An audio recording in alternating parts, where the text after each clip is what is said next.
বিসমিল্লাহির রহমানির রহিম। আসসালামু আলাইকুম সুপ্রিয় দর্শক, আমার কুকিং চ্যানেল দীপ কিচেনে আপনাদের সবাইকে স্বাগতম। আজকে আমি করে দেখাচ্ছি আমার একটি লেগ রোস্টের রেসিপি, মাটন লেগ রোস্ট। এটা অনেকেই মনে করে যেটা অনেক কঠিনভাবে রান্না করতে হয়। একেবারেই নয়, একদম সহজ পদ্ধতির রান্না। ঘরে থাকা মশলা দিয়ে আপনারা রান্না করে নিতে পারবেন, তেমন বেশি মশলাও পাতিও লাগে না। আপনারা যে যদি রান্না করতে চান তাহলে আজকের রেসিপিটা আপনাদের জন্য আমি যেভাবে দেখাবো সেভাবে রান্না করে দেখবেন, একদম সহজ উপায়। চলুন তাহলে কথা না বাড়িয়ে রেসিপিটা শুরু করা যাক। লেগ রোস্টটা বানানোর জন্য এখানে আমি একটা খাসির রান নিয়ে নিয়েছি। এটা আপনার এখানে 1 কেজির চেয়েও আরও 1.25 কেজির মতন এই রানটা। এখন আমি এটা ভালো মতন ধুয়ে এই দেখুন এইভাবে কেটে নিয়েছি, একদম হাড় পর্যন্ত এইভাবে কেটে নিতে হবে। এখন এটাকে আমি লবণ পানিতে ভিজিয়ে রাখবো, আপনাদের দেখিয়ে দিচ্ছি। এখানে আমি পরিষ্কার পানি নিয়ে নিয়েছি, একটা বড় হাঁড়িতে নিয়ে নেবেন। এখন এখানে দিয়ে দিচ্ছি 1 টেবিল চামচ সাদা সিরকা, ভিনেগার এটাই বলেন। আর দিয়ে দিব এখানে 4 টেবিল চামচ লবণ। এই লবণ পানিতে এটা ভিজিয়ে রাখার কারণ একটাই, এটা অনেকেই খাসির একটা গন্ধ থাকে, সেটা ভালো লাগে না অনেকেরই। সেই জন্যই এই লবণ পানিতে আর সিরকা দিয়ে ভিজিয়ে রাখলে হবে, এটার সেই ব্যাড স্মেলটা চলে যাবে। এটা আমি এখানে সবগুলি মিশিয়ে নিয়েছি। এখন এটা ভিজিয়ে রেখে দিব প্রায় 1 ঘন্টার মতন। এটা একটু এভাবে দিয়ে ভিজিয়ে রেখে দিব প্রায় 1 ঘন্টার মতন। আমি এটা ঢেকে এখন রেখে দিচ্ছি। ফিরে আসছি 1 ঘন্টা পর। আমি ওইদিকে আমি মাংসটাকে লবণ পানিতে ভিজিয়ে রেখে এখন একটা মশলা তৈরি করে নিচ্ছি। এখানে আমি 1/2 কাপ টক দই নিয়েছি। এটা পানি ঝরানো টক দইটা। এটা পানি ঝরানো নিয়েছি কেন, অনেকে পরে আপনার পানিটা থাকে দেখে বেসনটা ইউজ করে যাতে মশলাটা একটু আঠালো হয়। এটা কিন্তু পানিটা যদি ঝরিয়ে নেন তাহলে আর বেসনটা ব্যবহার করতে হবে না।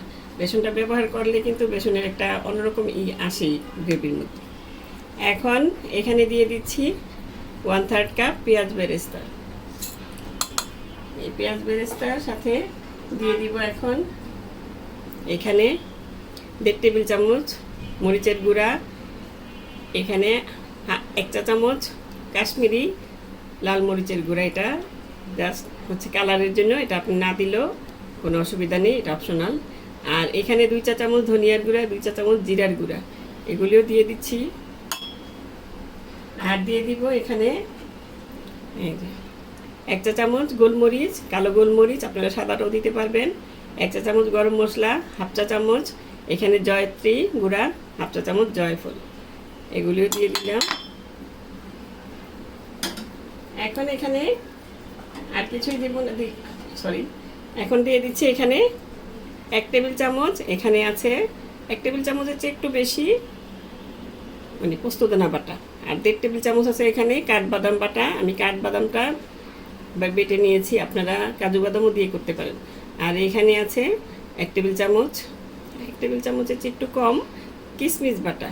আমি এগুলি সব একসাথে দিয়ে আরেকবার একটু ব্লেন্ড করে নিচ্ছি। কেন, সেটা হচ্ছে পেঁয়াজের বেরেস্তাটা যাতে সুন্দর মতন, দইটা যাতে ফেটা হয়ে যায় আর পেঁয়াজের বেরেস্তাটা যাতে সুন্দর মতন মিশে যায়। আপনারা এখানে শুধু এমনি মাখিয়ে নিলেও পারেন, তার মধ্যে পেঁয়াজের বেরেস্তাটা আস্ত থাকবে। সেই জন্যে এটা ব্লেন্ডের সাথে সবগুলোর সাথে ব্লেন্ড হবে না। এখন এখানে 1.5 টেবিল চামচ আদা বাটা, 1.5 টেবিল চামচ রসুন বাটা, এটাও দিয়ে দিচ্ছি। হালকা একটু ব্লেন্ড করে নিব যাতে পেঁয়াজটা আর দইটা সুন্দর মতন ব্লেন্ড হয়ে যায়। আর এখানে আছে 1/4 কাপ পেঁয়াজ বাটা, সেটাও বাটা দিয়ে আমি আবারও একটুখানি ব্লেন্ড করে নিচ্ছি। এই দেখুন এখানে আমি মশলাটা ব্লেন্ড করে নিয়েছি। ব্লেন্ড করে নেওয়াতে কি সুন্দর স্মুথ হয়ে গিয়েছে। পেঁয়াজের বেরেস্তাটা যেটা, সেটা আস্তে আস্তে থাকে না, এই জন্যই ব্লেন্ড করা। হালকা একটু ব্লেন্ড করে নেবেন। ওই যে বললাম, না নিলেও চলে, কিন্তু নিলে ভালো হয় দেখতে। এখন আমি এখানে স্বাদ মতো দিয়ে দিচ্ছি লবণ। আমি 1/2 টেবিল চামচ দিলাম, এখন যদি লাগে পরে দিব। কিন্তু একবারে দিয়ে দিলে কিন্তু আবার কমাতে পারবেন না। এখন লবণের সাথে আমি মশলাটা সুন্দর মতন মেখে নিচ্ছি। আর দিয়ে দিব এখানে এই যে 1.5 টেবিল চামচ খোসা সহ মানে পেঁপে, কাঁচা পেঁপে। এটা আপনারা বেটেও নিতে পারেন, আমি বেটে দিইনি, খোসা সহই দিয়ে এমনি গ্রেট করে দিয়ে দিয়েছি, আপনারা বেটেও দিতে পারেন। এখন এটার সাথে আমি মিশিয়ে নিচ্ছি। এখন ভালো মতন মশলাটার সাথে পেঁপে গ্রেট করা আর লবণ মিশিয়ে তারপরে আমি মানে লেগটা দিয়ে দিব। এই যে এটা আমি পানি ছড়িয়ে রেখেছিলাম, লবণ পানি থেকে আমি উঠিয়ে তারপরে আরও 4-5 বার ধুয়ে নিয়েছি ভালো পানি দিয়ে, যাতে লবণের ইটা চলে যায়, ভিনেগারের ইটা চলে গিয়েছে। সেটাকে আমি একটা ঝাঁঝরির মধ্যে রেখে দিয়েছিলাম, পানিটা যাতে ভালো মতন ঝরে যায়। এখন আমি এটাকে ভালো মতন এই যে কেটে নিয়েছি, এই কাটার মধ্যে আমি মশলাগুলো ঢুকিয়ে সুন্দর মতন মেখে ম্যারিনেট করে রেখে দেব। আপনাদের হাতে যদি সময় না থাকে আপনারা 3-4 ঘন্টা রেখে দিয়েও করতে পারেন, 2 ঘন্টা রেখে দিয়েও করতে পারেন, কিন্তু আমি সারা রাতের জন্য ম্যারিনেট করে রেখে দিব। এতে মানে মানে স্বাদটা আরও বেড়ে যায়, ম্যারিনেশনটা অনেকক্ষণ হয়, মশলাটা ঢুকে ভিতরে, এটা খুবই মানে ফ্লেভারফুল হয় আর কি। তাড়াহুড়ো থাকলে করতে পারেন 2-3 ঘন্টা পরে রেখে দিও। এখন এই যে উল্টে পাল্টে আমি আবারও এইদিকেও মশলাটা দিয়ে নিব। এই যে কাট করে নিয়েছি এগুলোর ভিতরে এভাবে এভাবে ঢুকিয়ে দিবেন। মানে ম্যারিনেশনটা যেভাবে ভালো মতন যদি মাখিয়ে রাখেন আপনি, তাহলে এটার খাবারের স্বাদটা দ্বিগুণ বেড়ে যায়। অনেকে আছে তাড়াহুড়া করে বাস ভালো মতন মাখিয়ে নেয় না, সেটা কিন্তু ম্যারিনেটটা ভালো হয় না। এই যে এভাবে সম্পূর্ণ আমি মাখিয়ে নিচ্ছি। এই দেখুন আমি ভালো মতন মশলাটা একদম কাটার ভিতরে ঢুকিয়ে দিয়ে সুন্দর মতন ম্যারিনেট করে নিয়েছি। এই দেখুন দেখতে কত সুন্দর দেখাচ্ছে এখনই। আসলে ওই যে বলে না ধৈর্য ধরে সব কাজ করবেন, রান্নার মধ্যে ধৈর্যটাই আসল, মনটা লাগাতে হয়। এখন এটাকে এই যে ভালো মতন মশলাটা সুন্দর মতন এভাবে কুচে কুচে সুন্দর মতন করে আমি ক্লিয়ার র্যাপ দিয়ে র্যাপিং করে আপনাদের দেখাচ্ছি। এই দেখুন আমি ক্লিয়ার র্যাপ দিয়ে র্যাপিং করে নিয়েছি। আর এই যে একটু মানে হলদে হলদে দেখছেন, এটা একটু সরিষা তেলের ছিটা দিয়ে রেখেছি আমি। এটা সুন্দর ভালো একটা গ্রানও থাকে, আবার কি বলে এটা ড্রাই হয়ে যায় না উপর দিয়ে আর কি, তেলটা দিলে ভালো থাকবে। একটু দিয়ে দিলাম আমি আমার মতন করে সরিষা তেলের, এইটার ফ্লেভারটা আমার ভালো লাগে। অনেকে স্মোকি ফ্লেভারটা দেয় এটার মধ্যে, আমি সেটা দিলাম না, সরিষা তেলের ফ্লেভারটা দিলাম। মানে ম্যারিনেশনের সময় দিলে আপনি দিতে পারেন, নাও দিতে পারেন, এটা আপনার ব্যাপার। এখন আমি এটা রেখে দিব মানে সারা রাতের জন্য। আমি সন্ধ্যার সময় করছি, এটা সারা রাতের জন্য এটা ম্যারিনেট করে নিব। কালকে আমি আপনাদের এটা সম্পূর্ণ রান্না করে দেখাবো। ফিরে এলাম সারা রাত পর, মানে রাতে 9টার দিকে করেছিলাম, সারা রাত রেখে দিয়েছিলাম।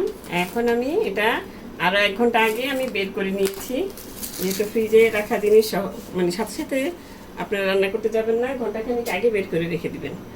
এখন এখান থেকে আমি এই যে এই মাংসটার থেকে যতটুকু সম্ভব মশলাগুলো কেচে মানে ফেলে দিব না মানে আমার বাটিতে রেখে দিব। মানে যতটুকু সম্ভব আপনার এখান থেকে মশলাগুলো আপনি সরিয়ে নেবেন। এই যে আমি এগুলি সরিয়ে নিচ্ছি। এই দেখুন সম্পূর্ণ মশলাটা আমি যতটুকু সম্ভব সরিয়ে নিয়েছি। এখন আমি চলে যাচ্ছি মূল রান্নায়। চুলায় আমি একটা বড় পাত্র বসিয়ে নিয়েছি, চেষ্টা করবেন বড় একটা ছড়ানো পাত্র বসাতে, তাহলে এটা সুবিধা হবে। এখন আমি এখানে দিয়ে দিচ্ছি 1/2 কাপ তেল। এই রান্নাটায় একটু তেল ঘি, আপনি পুরোটা ঘি দিয়েও রান্না করতে পারেন, স্বাস্থ্যসম্মত যারা তারা ঘিটা অ্যাভয়েড করার চেষ্টা করবে, সেই জন্য তেল দিয়েও রান্না করা যায়। আর এখানে দিয়ে দিচ্ছি 1/2 কাপ ঘি, ওই যে বললাম ঘি তেল এগুলির পরিমাণটা একটু বেশিই লাগে। পুরোটা রান্নাও আপনারা ঘি দিয়ে কিংবা তেল দিয়েই করতে পারেন, যার যেটা সুবিধা।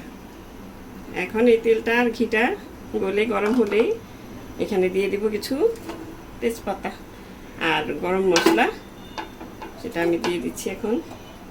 এই যে এখানে আছে মানে 2টা তেজপাতা আর 1 টুকরা দারচিনি, একটা কালো এলাচ আর 4-5টা সবুজ এলাচ, আর কিছু না, সামান্য একটু হালকা মানে গরম হলে আমি রানটা দিয়ে দিব।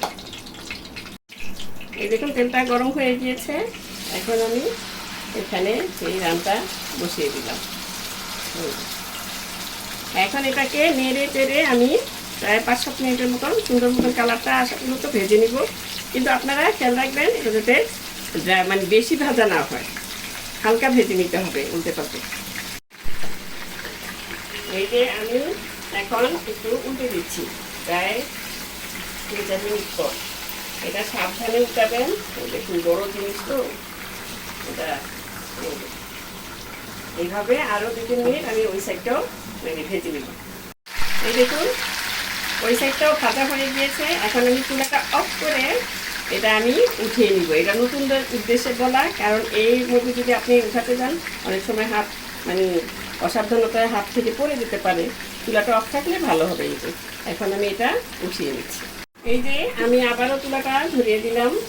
এখন এই তেলের মধ্যে সেই মশলাটা আমি উঠিয়ে রেখেছিলাম, সব কেচে কুচে উঠিয়ে রেখেছি, এটা এখন এখানে দিয়ে দিচ্ছি। এটা অনেকেই মাংসটার সাথেই কষিয়ে নেয়, সেটা কিন্তু কষাতে গেলে হয় কি মাংসটা নাড়াচাড়া করতে গিয়ে মশলাটা সুন্দর মতন কষানো যায় না। সেই জন্য একটু উঠিয়ে রেখে দিবেন, বা সুন্দর মতন মশলাটা কষিয়ে তেলটা উপরে ভেসে উঠলে তারপরে দিবেন, মশলাটাও কষানো হবে। আর মশলা কষানোর মধ্যেই কিন্তু সব রান্নার আসল স্বাদ। এই যে এখন আমি নেড়ে চেড়ে এটা ভালো মতন কিছুক্ষণ কষিয়ে নিব। এই দেখুন প্রায় 5-7 মিনিট হয়ে গিয়েছে আমার কষানো মশলাটা। এই দেখুন তেলটা সেপারেট হয়ে গিয়েছে। এখন আমি এখানে সেই মাংসটা দিয়ে নিব, মানে এই গ্রোসটা এটা দিয়ে আরও কিছুক্ষণ কষিয়ে নিব।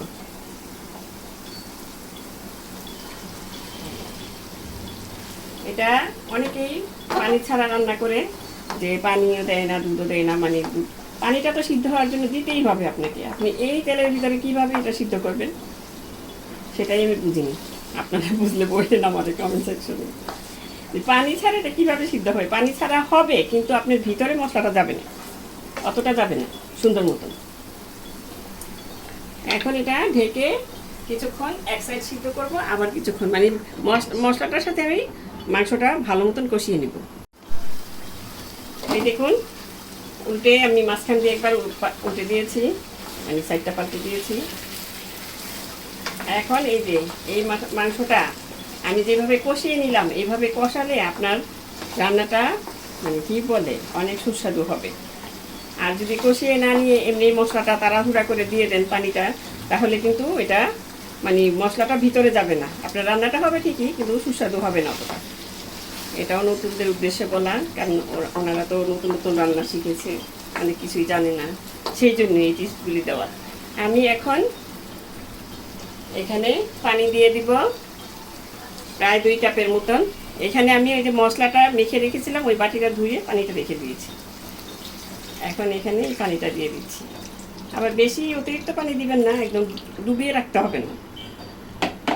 এই যে এখন চুলার আঁচটা বাড়িয়ে দিব। এতক্ষণ মিডিয়াম আঁচে রান্না করেছিলাম আমি, বাড়িয়ে দিয়ে বলকটা আসলে চুলার আঁচটা আবার মিডিয়াম করে দিয়ে, মিডিয়ামের চেয়ে হালকা দিবেন যাতে মাংসটা সিদ্ধ হয়ে যায়। আর অবশ্য সিদ্ধ হয়ে যাবে, সে যেহেতু পেঁপে বাটা দিয়ে আমি সারা রাত এটা রেখে দিয়েছিলাম, এটা কিন্তু অলরেডি হাফ সিদ্ধ হয়ে গিয়েছে। এখন এটাকে আমি ঢেকে মানে ওই যে বললাম বলকটা আসলে তারপর ঢেকে চুলার আঁচটা মিডিয়ামে করে দিয়ে তারপরে এটা রান্না করে নিব যতক্ষণ না মানে সুসিদ্ধ হচ্ছে। আর আপনারা যদি পেঁপে বাটাটা দিতে না চান তাহলে এর পরিবর্তে লেবুর রসটাও দিতে পারবেন ম্যারিনেটের সময়। অনেকে বলে যে পেঁপেটা নাকি তিতকো হয়ে যায়, তিতো হয় না, কোনো মতেই তিতো হবে না, এটা জাস্ট মাংসটাকে সিদ্ধ করার জন্য দেওয়া। এখন আমি ঢেকে রেখে দিচ্ছি যতক্ষণ না এটা সিদ্ধ হচ্ছে। ফিরে এলাম প্রায় 40 মিনিট পর। এখন আমি এখানে দেখুন মাংসটা প্রায় সিদ্ধ হয়ে এসেছে, ঝোলটাও মানে কমে এসেছে। এখন এখানে কিছু উপাদান আরও আমি অ্যাড করব, সেটা হচ্ছে কিছু কাঁচামরিচ, কাঁচা পাকা মরিচ এগুলি দিয়ে দিলাম। আর এই উপাদানগুলি যেগুলি দিচ্ছি আমি সেগুলি আপনারা শেষে অ্যাড করার চেষ্টা করবেন। এগুলিতেই কিন্তু স্বাদটা আরও দ্বিগুণ বেড়ে যাবে, মানে রোস্টের একদম আসল ফ্লেভারটা আসবে। এখানে কিশমিশ দিয়ে দিলাম প্রায় 10-15টা। এখানে আলু বখরা থাকলেও দিতে পারেন আপনারা, আমার কাছে আজকে ছিল না তাই দিইনি আমি। আর দিয়ে দিব ইনস্ট্যান্ট মাওয়া, আপনারা মাওয়া থাকলে দিতে পারেন। আমি এটা 3 টেবিল চামচ গুঁড়ো দুধের সাথে 1 টেবিল চামচ ঘি মিশিয়ে সেটা বানিয়ে নিয়েছি। এখন এটা ভালো মতন দিয়ে দিচ্ছি, দিয়ে নেড়ে চেড়ে দিবেন।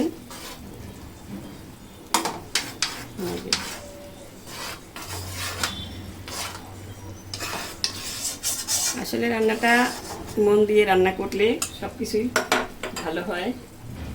আর এখানে আছে 1 চা চামচ মানে গরম মশলা আর 2 চা চামচ চিনি।